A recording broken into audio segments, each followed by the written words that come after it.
오늘 하나님께서 우리에게 주시는 말씀은 말라기 1장 1절에서 5절까지의 말씀입니다. 가지고 계신 구약성경 1326면이 되겠습니다.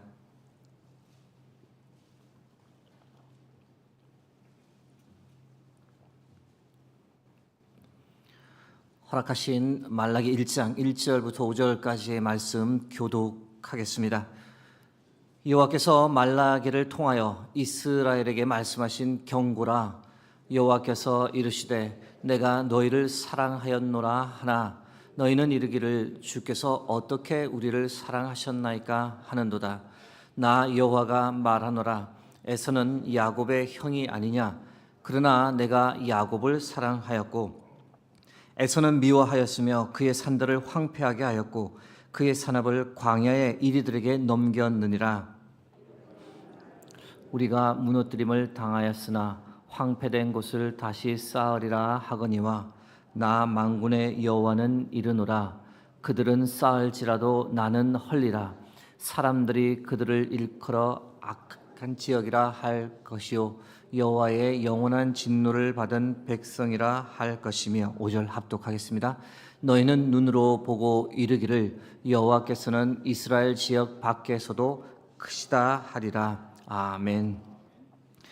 오늘은 내가 너를 사랑하노라 라는 제하에 여러분과 말씀을 나누겠습니다. 1절 말씀 보시면 여호와께서 말라기를 통하여 이스라엘에게 말씀하신 경고라라고 쓰여 있습니다.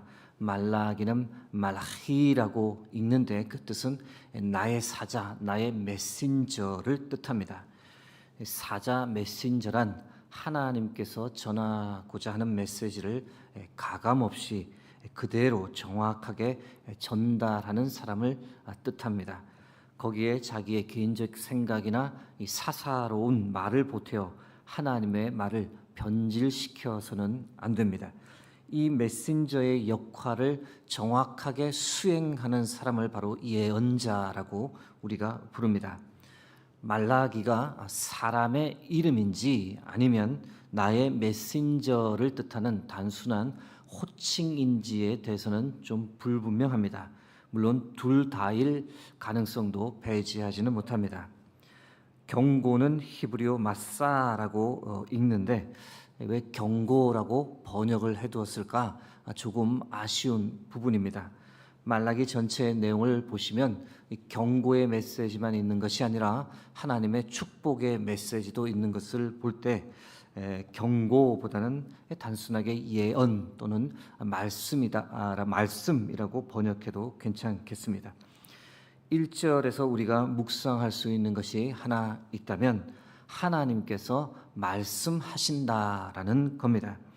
여러분, 하나님의 말씀이 경고의 메시지이든 축복의 메시지이든 또는 책망의 메시지이든 아니면 칭찬의 메시지이든 하나님께서 친히 말씀하신다라는 것, 이것이 참 중요합니다. 그것이 무엇을 의미하느냐? 그래도 관심이 있기 때문에 말씀하시는 겁니다. 포기하지 않았기 때문에 말씀하시는 겁니다.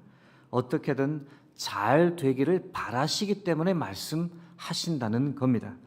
반대로 하나님께서 포기하면 어떻게 되겠습니까? 아무 말 하지 않고 그냥 내버려 둡니다. 이것만큼 참 처참한 인생이 어디 있겠습니까? 로마서 1장 28절 말씀 보시면 또한 그들이 마음에 하나님 두기를 싫어하며 하나님께서 그들을 그 상실한 마음대로 내버려 두사 합당하지 못한 일을 하게 하셨으니. 여러분, 내버려 두지 않고 하나님께서 책망의 말씀이든 경고의 말씀이든 말씀을 우리에게 해주시는 것이 은혜인 줄 믿습니다. 사랑하는 성도 여러분, 신앙생활 하면서 중요한 것, 성경을 통해, 설교를 통해, 기도를 통해, 또 다른 사람과의 대화를 통해 하나님께서 우리에게 말씀하시고자 하는 것을 듣는 것, 그래서 나를 향한 하나님의 뜻을 아는 것이 참 중요합니다. 이것이 바로 우리가 살아있다는 증거이고 하나님께서 나를 사랑하신다는 표징입니다. 여러분, 하나님께서 나에게 하시고자 하는 말씀을 분명하게 듣는 이 새벽 되기를 주의 이름으로 축복합니다.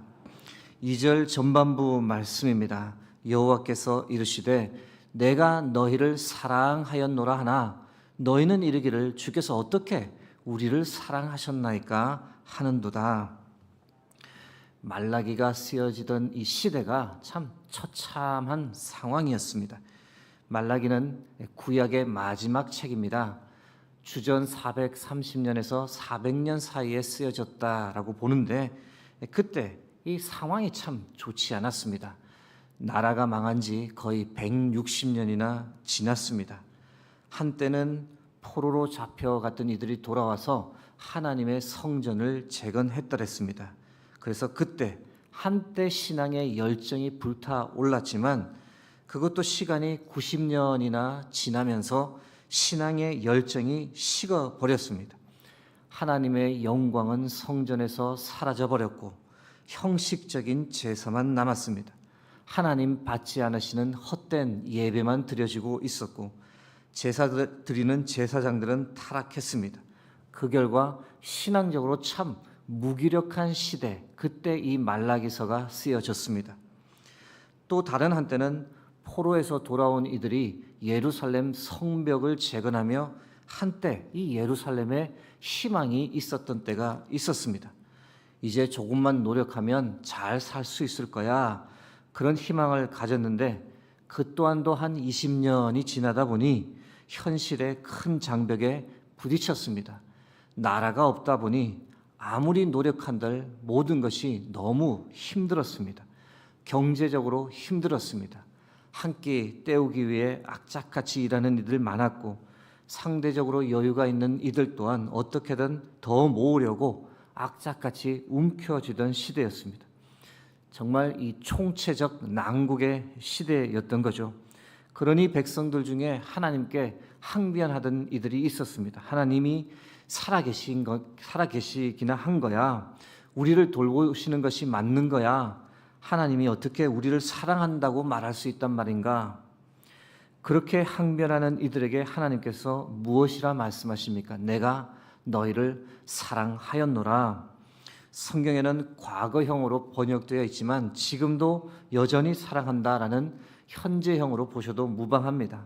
내가 너희를 여전히 사랑한다. 너희를 보고 있다. 너희의 처지를 다 알고 있다. 하나님의 사랑에 관해 의구심을 가지는 이들에게 하나님께서 이렇게 답하셨습니다. 사랑하는 성도 여러분, 삶에 어려움이 없는 분이 어디 있습니까? 모든 것이 다 우리의 바람대로 되면 좋지만 그렇지 않은 경우가 많습니다. 그때 하나님께서 참 멀리 계신 것 같고 나를 돕지 않는 것 같고 나를 사랑하지 않는 것처럼 느껴집니다. 하나님께서 나를 버리셨나? 이런 의구심이 들 때도 있습니다.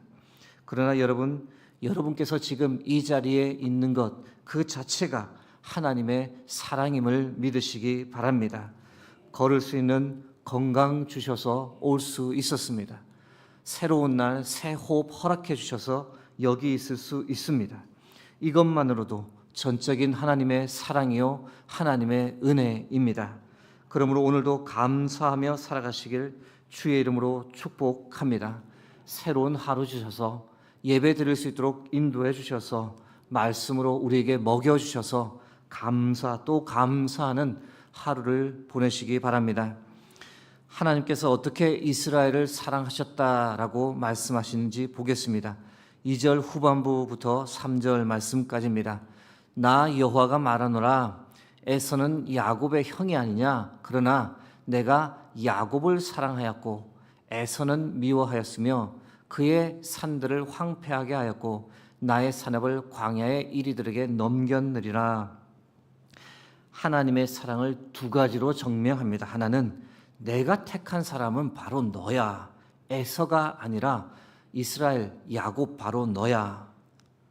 장자 에서가 있었지만 나는 장자를 택하지 않았고 차자인 너를 택했다. 그 자체가 바로 내가 너를 사랑한다는 증거다. 이스라엘아, 왜 그걸 모르느냐? 택했다는 그 자체가 바로 사랑이라고 하나님께서 말씀하십니다. 사랑하는 성도 여러분, 하나님께서 우리를 택하셨습니다. 택하심 그 자체가 바로 하나님의 사랑임을 믿으시기 바랍니다. 사랑하지 않았으면 그냥 내버려 두셨을 겁니다. 그러나 우리 하나님 그렇게 하지 않았습니다. 창세 전부터 우리를 택하셨고 우리에게 찾아와 주셔서 우리의 마음을 열어 예수 그리스도를 나의 구세주로 영접할 수 있도록 인도해 주셨습니다. 그로 인해 영생의 선물 받았고 하나님의 자녀가 되었습니다. 여러분, 이보다 더 큰 하나님의 사랑이 어디 있습니까? 하나님께서 우리를 사랑하신다는 것에 관해 더 이상의 증명이 무엇이 필요하겠습니까? 사랑하는 성도 여러분, 현재를 보면 우리에게 고통과 어려움이 있을 수 있으나 그럼에도 불구하고 우리를 향한 하나님의 사랑을 의심하지 않기를 바랍니다. 하나님은 여러분을 누구보다 사랑하십니다. 누구보다 여러분을 아끼시고 지금도 여러분을 바라보고 계십니다. 이 사실을 믿고 오늘 하루도 믿음으로 승리하며 살아가시길 주의 이름으로 축복합니다. 하나님께서 이스라엘을 사랑한다라는 증거 다른 하나는 무엇일까요? 내가 에돔을 혼내고 있고 반드시 멸망시킬 것이다라고 말씀하십니다. 4절 말씀입니다. 에돔은 말하기를 우리가 무너뜨림을 당하였으나 황폐된 곳을 다시 쌓으리라 하거니와 나 만군의 여호와는 이르노라. 그들은 쌓을지라도 나는 헐리라. 사람들이 그들을 일컬어 악한 지역이라 할 것이요 여호와의 영원한 진노를 받은 백성이라 할 것이며. 왜 하나님께서 에돔에 관련된 말씀을 하는 것일까? 이 당시 에돔이 이스라엘을 심각하게 괴롭혔기 때문입니다. 아시는 대로 에돔은 에서의 후예입니다. 그들은 사해 밑에서부터 홍해까지 이르는 지역에 살고 있는 민족이었는데 이 이스라엘과는 시초부터 적대 관계였습니다. 에서와 야곱의 관계가 그랬습니다. 출애굽 때는 또 무슨 일이 있었느냐? 이스라엘 땅으로 가고자 해서 에돔을 좀 지나도록 허락해달라 요청했는데 그것을 거부했던 역사가 있었습니다. 솔로몬 왕 때는 에돔이 이스라엘을 괴롭혔다라는 역사도 있습니다. 이것은 다 과거 일이라 해도 오늘 본문과 관련돼서는 어떤 일이 있었던 것일까? 주전 430년경은 남유다가 완전히 멸망하고 이때 이스라엘 영토는 마치 무정부 상태처럼 되었습니다. 그 틈을 타 에돔 족속이 올라와서 이스라엘 지역 곳곳에 살기 시작했던 겁니다. 그러면서 이스라엘 백성들을 괴롭혔습니다. 이것이 바로 오늘 본문의 배경입니다. 나라도 없고 살기도 힘든데 에돔 족속까지 올라와 이스라엘 민족을 위협하고 괴롭히니 그것이 너무 힘들어 하나님께 항변했던 겁니다. 하나님께서 어떻게 우리를 사랑하십니까? 우리의 고충을 아십니까? 이스라엘 백성의 항변을 듣고 하나님께서 약속의 말씀을 하셨던 겁니다. 에돔 때문에 힘들어하지 마라. 내가 그들을 반드시 벌할 것이다. 반드시 그들을 멸할 것이다.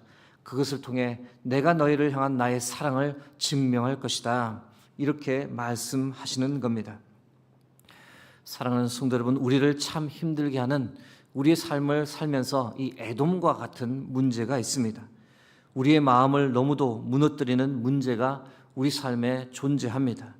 그 에돔 때문에 때로 하나님의 사랑을 의심합니다. 설교 준비하며 그런 생각이 문득 들었는데요. 이 사춘기 자녀가 감정을 주체하지 못하고 앙칼진 목소리로 엄마에게 소리칩니다. 엄마가 나한테 해준 게 뭐야? 이 엄마의 마음에 비수를 꽂는 거죠.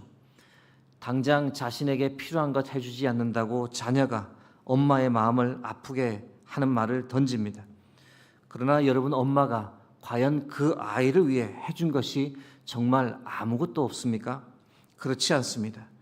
고통 중에 아이를 출산하는 그 순간부터 정말 셀 수 없는 사랑을 일방적으로 주었습니다. 오직 그 아이가 건강하고 행복하기를 바라며 셀 수 없는 수많은 사랑과 돌봄, 희생을 엄마는 다 쏟아 부었습니다. 단지 자녀가 그런 엄마의 사랑을 인식을 하지 못할 뿐입니다. 여러분, 하나님과 우리의 관계를 생각해 볼 때 우리는 우리를 향한 하나님의 사랑을 늘 인식하고 깨닫고 감사하며 살아가길 바랍니다.